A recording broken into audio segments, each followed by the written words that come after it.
চাইলেন? না, আমরা তো এমনিতেই গত 21-এও আমি বানেশ্বর মন্দিরে প্রথম পূজা দিয়ে তারপরে প্রচার শুরু করেছি। আর এইবারও আমি বানেশ্বর মন্দিরে আসছি, পূজা দিয়েই আজকে থেকে প্রচার শুরু করব। আর তাছাড়া আমাদের কর্মীরা প্রচার তো সব সারা মাসই 12 মাসই আমাদের করে এমনি বুথে বুথে মিটিং থেকে আরম্ভ করে আমাদের উত্তর বিধানসভায় কর্মীরা খুব অ্যাক্টিভ। সব সময় মানুষের সঙ্গে সম্পর্ক রাখে, মানুষের সঙ্গে থাকে।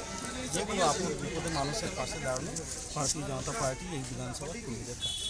কেমন সাড়া পাচ্ছেন প্রথম দিকে? সারা তো সে তো বলতেই হবে না, কেননা উত্তর বিধানসভা ভারতীয় জনতা পার্টির শক্তিশালী সংগঠন। আর এইখানে কোনোদিনই তৃণমূল জিততে পারেনি। 11তে জিততে পারে নাই, 16তে জিততে পারে নাই, 19-এ জিততে পারে নাই, 21-এ জিততে পারে নাই, 24-এও 18,000 ভোটে ভারতীয় জনতা পার্টির লিড ছিল। সেই জন্য এখানে উত্তর বিধানসভায় ভারতীয় জনতা পার্টি জিতার ব্যাপারে আর কোনো সন্দেহ নেই। ভারতীয় জনতা পার্টি জিতবে এটা সবাই জানে। তবুও আমরা মানুষের কাছে যেতে হবে, মানুষ আমাদের সঙ্গে আছে, মানুষের সঙ্গে দেখা করার জন্যই আমরা প্রচারে যাচ্ছি। আমাদের কর্মীরা বাড়িতে বাড়িতে সবার বাড়িতে বাড়িতে যাচ্ছে ভারতীয় জনতা পার্টিকে আশীর্বাদ করার জন্য। এই জন্যে যে দুর্নীতি চলছে, এই দুর্নীতি মুক্ত সমাজ তৈরি করতে গেলে একমাত্র ভারতীয় জনতা পার্টি সরকার এবার আনতেই হবে।